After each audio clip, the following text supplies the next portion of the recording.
Welcome back to JB Reviews. I have a 2023 Ford F350 dually. Now guess what? It is a platinum, and in today I'm gonna go over 3 reasons why this truck is a better buy compared to the F450. Special shout out to Larry H. Miller, Super Ford here in Salt Lake City.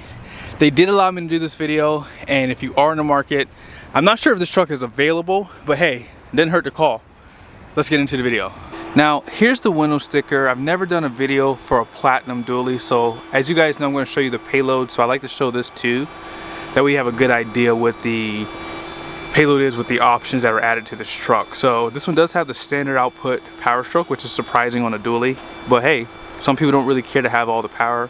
355 rear end, gooseneck hitch kits right there, and this one does have a 12,000 pound winch option, so that's pretty interesting. All weather floor mats, FX4, a few other things down below here. And as you guys see, they have the massagers removed.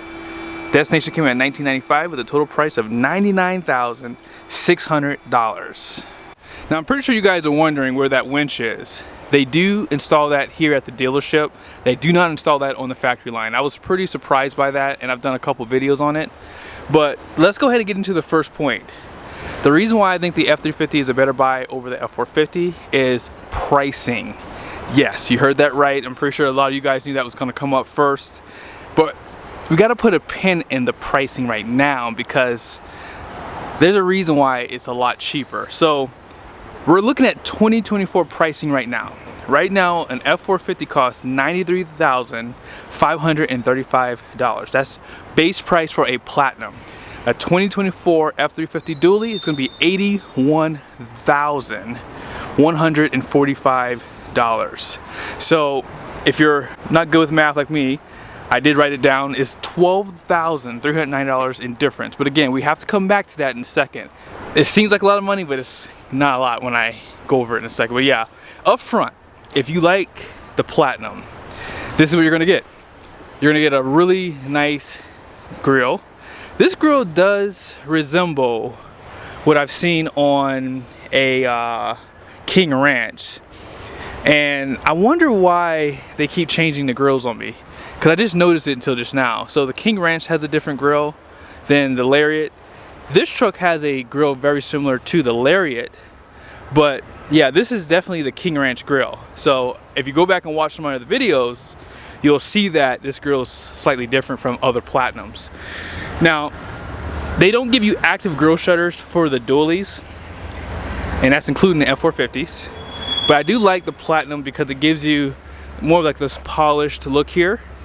Projector style headlights, which is only available on the platinum and limited, and they're all going to be LED lighting up front. Tow hooks, parking sensors new for 2023, and you can probably see that forward facing camera because the truck does have 360 camera view. Now I am pretty shocked they're still rolling with these 17-inch wheels. I thought they would have done something a little different. GM has gone to an 18-inch wheel, which I think aesthetically makes the trucks look a little bit nicer. But nevertheless, this is a Michelin tire, LT 245 75 17, and here are the capacities for the tires. 3,195 pounds, and dual is 2,910, and here are the kilograms at 80 psi. This truck does have a solid front axle. The F450 does have a wide front track, by the way. So when you consider the fact that you have a better turning radius, that's why a lot of people do take the 450 over this truck. Now my second point is I would choose the F350 over the 450 because of the tires. I do like the fact that you have a lot more tire sizes available. When you look at the F450, there's not as many choices on the market because it does have those 19.5-inch wheels, and you can expect the tires to cost a lot more money. So hey, it does come down to money for some people, and I think that this might be a better advantage for some people. Now as far as the side goes, you have chrome door handles, and then you have the chrome around the windows, as well as the mirror caps. That's something that you're going to see on the platinum. And here's the trim piece. It says platinum on the top, F350. Then you have your power stroke badge, more chrome down below on the power deployable running boards. You do have the steps on the side. The best advantage to get a Ford over a Chevy is they do provide a 48-gallon diesel fuel tank. If you get a gas truck, you would get the 48-gallon tank as well. They do have class-leading DEF size too, 7.4-gallon tank. And here's just a better look at those steps too. Fifth wheel prep package is right there. You do have a sliding glass. And here's your high mount center light with a camera there for the bed view. And then here's the tires out back. And as far as the suspension goes, this is pretty much the exact same thing you see on the F450, so they don't really change the suspension as much. You do have a liner for the wheel well. And you can see that fifth wheel prep package right there.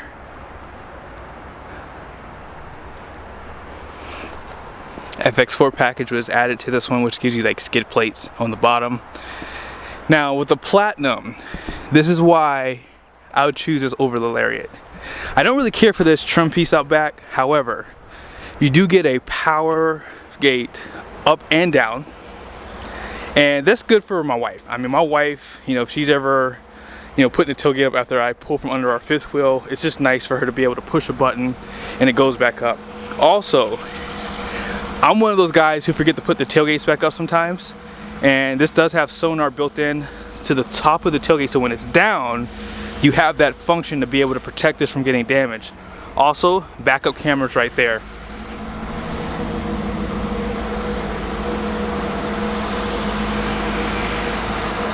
I think I found the wrong spot to do my videos because the trains over here are super loud, and I apologize, but nevertheless, LED lights for your license plate. This looks like a 2.5-inch opening too. Normally they do 3-inch, but that's probably for the high output. Parking sensors, there is a light that shines right here. And backup camera, another light for your conventional hitch. Also, full LED tail lights, only available on Platinum and Limited. So yeah, that's why I prefer this truck. Now here's that step. You do get chrome tips for the Platinum as well. And let's go ahead and talk about the third point here. So let's talk about that discrepancy in the price, $12,390. So listen, if you're looking at a F350 Platinum, this truck comes standard with the 7.3 liter gas. If you're looking at the F450 Platinum, it's gonna come standard with this engine. So the diesel comes standard on F450. So that $12,390 is actually not that much, because if you add the diesel option to this truck, it's only $400 difference in price. Now you're probably thinking, I can't use my first point, and you are absolutely correct.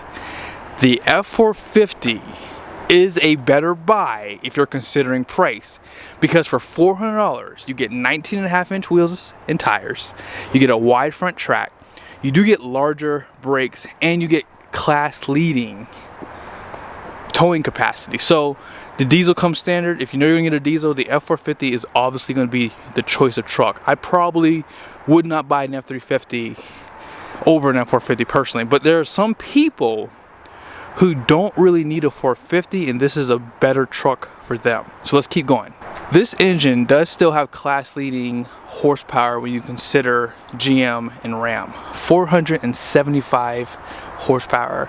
However, 1,050 pound-feet of torque, which is behind Ram's. However, Ram only has 420 horsepower, so yeah, there's that. 10-speed transmission known as the 10R140. I've heard mixed things online, but I've heard positive out in the real world. So a lot of people have said, who own these trucks, that they've never had any issues with the 10-speed.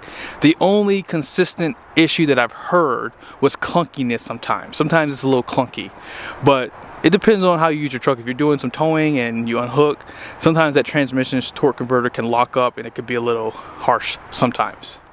Since I'm not going to use the pricing advantage for the F350, the second point is going to now be, you can get a 355 or a 410, which are higher gears compared to the 430. So when you look at the towing capacities between an F350 and an F450, it's not much difference. This is going to be for conventional towing. And for the fifth wheel, you guys can see here, F350 with four-wheel drive, it's going to be 31.2, 31.3 for that 355. And for the 450, it's 32,000 and 33,100 for gooseneck. So it's not a huge difference. So in my opinion, that 355 is going to allow you to run at a lower RPM, which is going to help you get better fuel economy. So we got to figure out what the third and final point is, because we can't use pricing, right? But I'll think about it as we go through the interior. So let's go ahead and kind of show just how beautiful the Platinum is. This is why I would 100% buy the Platinum. Everything pretty much comes standard. I didn't even show it to you guys, but this truck does have the 2,000 watts of power in the bed. I completely forgot about that. And that comes standard on Platinum. So normally I would say get the truck with the max recline seats, because you do have a slightly nicer style seat too, by the way, but these are still nice. You have this caramel color here. It's like finished in suede. You can really see it on the center console there. And B&O sound system comes standard, and this one does have the premium sound because it has the speakers in the headrest. You can see some of the speaker grills on the roof there. This is an 18 speaker sound system, I believe, and power everything. So your steering column, your pedals down below. It's just a really nice truck. 10-way seat, electronic parking brake, and then here's some of your controls for your lighting. And then stepping in is pretty easy with these power deployable running boards. That's a Platinum right there. And Ford has the softest seats. I have to admit, they have the most comfortable seats. Every time I sit inside of a Ram, I do notice that they're slightly stiffer, just slightly stiffer, but they're way better than GM seats if you like softer seats. Push button starts right there. Love this trim piece here. And I mean, just take a quick look around the interior. It's just really done well. Dual climate control, heated and ventilated seats, heated steering wheel, nice wood trim pieces around. You have your wireless charger, 2 USBs. You can increase your cup holders up front.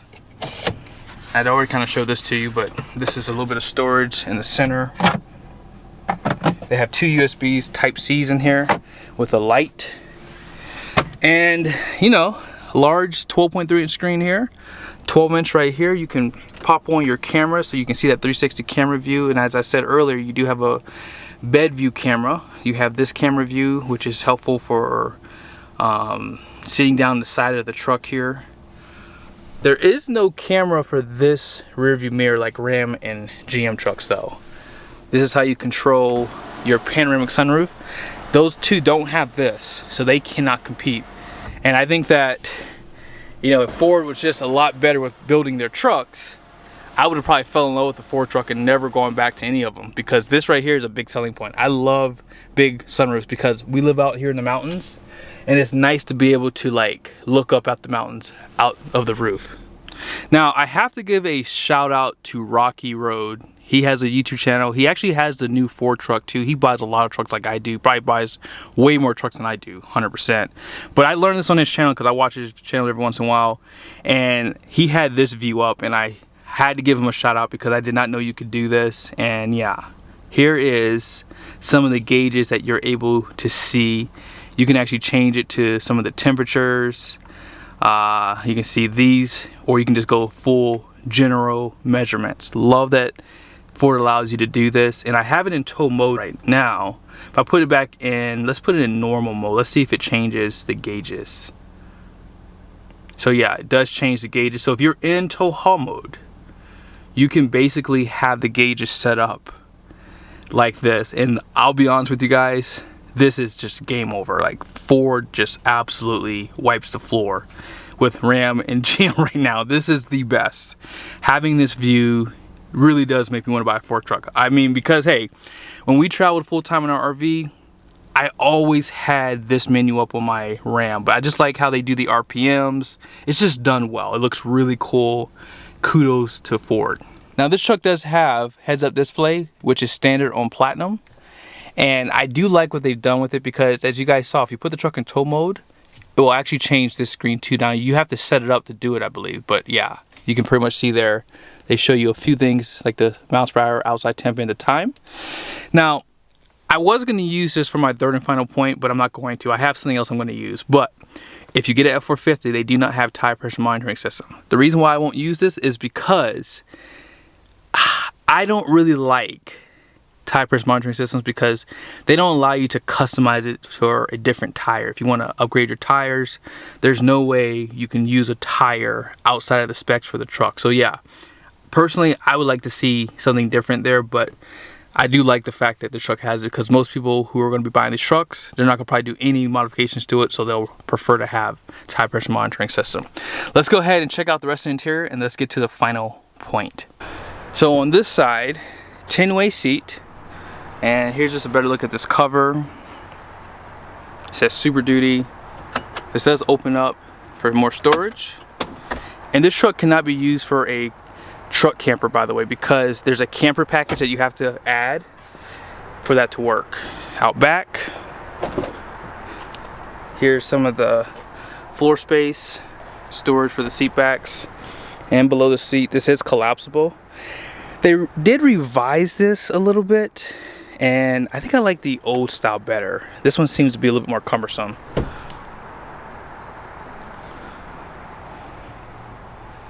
And then you have outboard heated seats, 2 USBs, and tons of power plugs. You have 12 volt and 120 volt plug down here. Let's go ahead and check out the payload. So here are the numbers on the door. You have a 5,990 pound gross axle weight rating up front. The rear is 9,900 pounds. 14,000 pound gross vehicle weight rating, and you guys saw this did have the 355, so this truck is not max tow, but you're gonna get better fuel economy if you do a lot of highway driving. And then payload is 5,194 pounds. Now I would say that, oh man, this truck has a lot more payload than the Ford F450, but somehow the F450 doesn't have the least amount of payload as it did in the past. I've seen some of the higher trims have like 4,400 pounds of payload. But the last truck that I did was a King Ranch. I want to say all it didn't have was a sunroof, spray and bed liner, but it did have fifth wheel prep package. And it was like around like what, 4,900 pounds? So I can't use that anymore because that's just a couple hundred pounds, which is like a person. The final point is this. I've met a couple guys who've had these trucks in the past, and they did have to change their insurance because they specified the F450 as a commercial vehicle. So they told me, hey, if I could go back and do it all over again, I would just get an F350 because they weren't really towing a lot. They're probably towing maybe 16, 17,000 pound trailers. But for them, they felt like the F350 would suffice. Although they did say they liked the wide front track, they figured, you know, for the issues that the F450 caused for them, they rather just have gone to this truck. So yeah, that's my final point. And take it or leave it. I think that the F450 is probably a better buy. I would probably even go out on a limb and say I'd rather pay more for insurance to have the functions that that truck has, because as I said earlier, it does have larger brakes. The wide front track makes it turn like a car, and I think it looks better aesthetically. Like if I didn't want to do anything to my truck, I would definitely go F450 because I do not like these 17s, and I know I would probably modify this truck because I don't like the way dualies look overall. But I hope you guys liked the video. Special shout out again to Larry H. Miller. See you guys soon.